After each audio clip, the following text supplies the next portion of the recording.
নমস্কার বন্ধুরা, GK BKM এর চ্যানেলের পক্ষ থেকে আপনাদের সবাইকে আরও একবার সুস্বাগতম। আমি বিবেক মল্লিক। আজকে আমরা জানব পাপী মানুষরা কেন সুখী হয়। নন্দভদ্রের এই আশঙ্কা ছিল যে পাপী মানুষ সুখী কেন হয়, আর এই নন্দভদ্রের আশঙ্কা কিভাবে দূর হলো তা চলুন আমরা জেনে নিই আজকের এই ভিডিও থেকে। বন্ধুরা, আশা করি আপনারা ব্যাসমুনির নাম সকলেই জানেন, যিনি মহাভারতের সাথে সাথে 18টি মহাপুরাণের রচয়িতা, যিনি স্বয়ং ভগবান বিষ্ণুরই অবতার ছিলেন, যার মধ্যে অতীত, বর্তমান ও ভবিষ্যৎ কাল নিয়ে জানার দিব্য দৃষ্টিও ছিল। এরই পাশাপাশি তিনি সমগ্র জীবজন্তু, পোকামাকড়, তাদের ভাষা, চরিত্র ও মনোভাব সম্পর্কে বুঝতে পারতেন। একদিন মুনি ব্যাস রাস্তা দিয়ে কোথাও যাচ্ছিলেন। হঠাৎ করেই তিনি একটি পোকাকে দ্রুত সেখান থেকে যেতে দেখলেন। ব্যাসমুনি পোকার ভাষাতেই পোকাকে জিজ্ঞাসা করলেন, হে ভাই, তুমি এত দ্রুত কোথায় ছুটেছ? তোমাকে দেখে মনে হচ্ছে তোমার অনেক বড় বিপদ, তা কিসের বিপদের ভয়ে তুমি এইভাবে ছুটে পালাচ্ছ?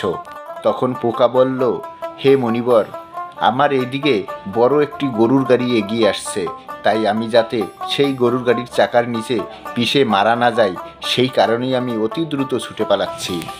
আর নিজের প্রাণ তো সবার কাছেই প্রিয় হয়, তাই না? তখন ব্যাসদেব বললেন, হে ভাই, তুমি তো পাপজনিতে জন্ম নিয়েছো, তোমার জন্য তো মরে যাওয়াই সৌভাগ্য, তাই না?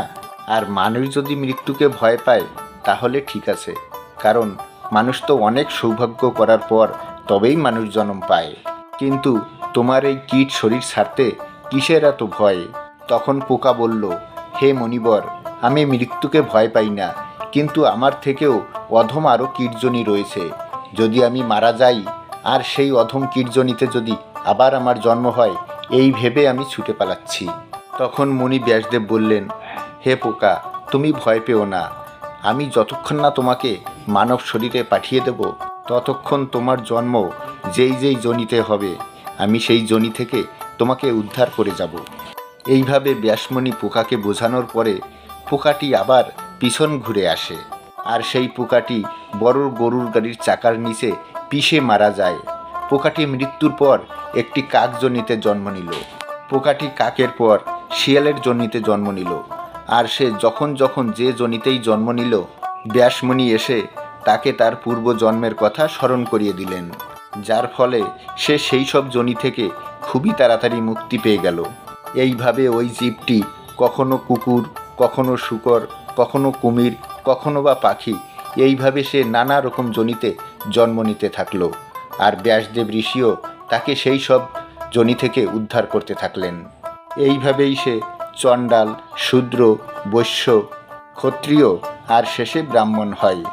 এরপর মুনি ব্যাসদেব তাকে মন্ত্রের দীক্ষা দিয়ে তাকে নিজের শিষ্য বানিয়ে নিলেন, যার ফলে তার মধ্যে 4 বেদেরই জ্ঞান হয়। এইভাবেই মুনি ব্যাসদেব একদিন সেই 5 বছরের শিশুকে নন্দভদ্রের সংখ্যা দূর করতে তার কাছে পাঠিয়ে দিলেন, কারণ নন্দভদ্রের মনে এই আশঙ্কা ছিল যে পাপী মানুষরাই সুখী কেন হয়। বন্ধুরা, তখন সেই 5 বছরের ছোট্ট বালক নন্দভদ্রের আশঙ্কা এইভাবে দূর করলেন।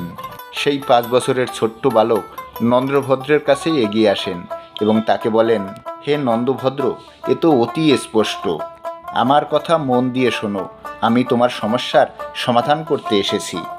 হে নন্দভদ্র, যিনি পূর্বজন্মে তামসিকভাবে দান পূর্ণ করেছেন, সেই দান পূর্ণের ফল তিনি এই জন্মে পেয়েছেন। কিন্তু তামসিকভাবে যে ধর্মকর্ম করা হয় তার ফলস্বরূপ মানুষের ধর্মে কোনো অনুরাগ হয় না, আর সেই পাপীকে সুখী দেখা যায়।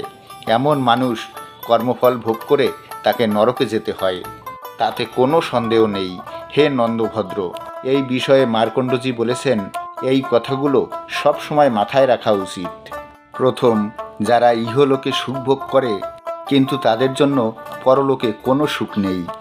দ্বিতীয়, যারা ইহলোকে দুঃখ ভোগ করে তাদের জন্য পরলোকে অনেক সুখ সুবিধা রয়েছে। তৃতীয়, যারা ইহলোকে সুখ ভোগ করে তারা পরলোকে গিয়েও সুখ ভোগ করে। আর চতুর্থ, যারা ইহলোকে থেকেও সুখ পায়নি তারা পরলোকে গিয়েও সুখ পায় না। যাদের পূর্বজন্মে অর্জন করা সব পূর্ণ সমাপ্ত হয়ে গিয়েছে, তারা ইহলোকে পরম সুখ ভোগ করে। আর ওই ব্যক্তি যদি আবার পুনরায় পূর্ণ অর্জন না করে, তাহলে সেই প্রাপ্ত হওয়া ভাগ্যহীন মানুষের সুখ কেবল এহলোক পর্যন্তই থেকে যায়। কিন্তু যাদের মধ্যে পূর্বজন্মের উপার্জন করা কোনো পূর্ণ নেই, আর সে যদি এই জন্মে কোনো ভালো কর্মের দ্বারা পূর্ণ উপার্জন করেছে, সেই ভাগ্যবান মানুষ পরলোকে গিয়ে নিশ্চিতভাবে সুখ উপভোগ করে। যাদের কাছে পূর্বজন্মের উপার্জন করা পূর্ণ এখনও আছে, কিন্তু সে এই জন্মেও ভালো কর্মের দ্বারা আরও পূর্ণ উপার্জন করল, আর এমন বুদ্ধিমান মানুষ কিছু কিছুই হয়ে থাকে। এনারা ইহলোক পরলোক দুই লোকেই সুখী হন। হে নন্দভদ্র, যার কাছে পূর্বজন্মের কোনো পূর্ণ নেই, আর সে এই জন্মেও কোনোই পূর্ণ উপার্জন করল না, এই সব মানুষ না তো এই লোকে কোনো সুখ পেয়ে থাকে, না তো পরলোকে গিয়ে কোনো সুখ পেয়ে থাকে। বন্ধুরা, এইভাবে সেই ছোট্ট 5 বছরের ব্রাহ্মণ বালক নন্দভদ্রের সমস্যার সমাধান করেন। এর পরের জন্মে সেই ব্রাহ্মণ বালক গোসারু আর মিত্রার পুত্র হয়ে জন্ম নেয়, যিনি পরবর্তীতে মহর্ষি মৈত্রী নামে প্রসিদ্ধ হন। বন্ধুরা, ভিডিওটি যদি আপনার ভালো লেগে থাকে তাহলে অবশ্যই একটি লাইক দেবেন। তাহলে দেখা হচ্ছে আপনাদের সঙ্গে আবারও কোনো একটি নতুন ভিডিওর সঙ্গে। ততক্ষণ আপনারা আপনার ঈশ্বরের সঙ্গে, আপনার পরিবারের সঙ্গে সর্বদা হাসতে থাকুন, খেলতে থাকুন। হরে কৃষ্ণ, রাধে রাধে।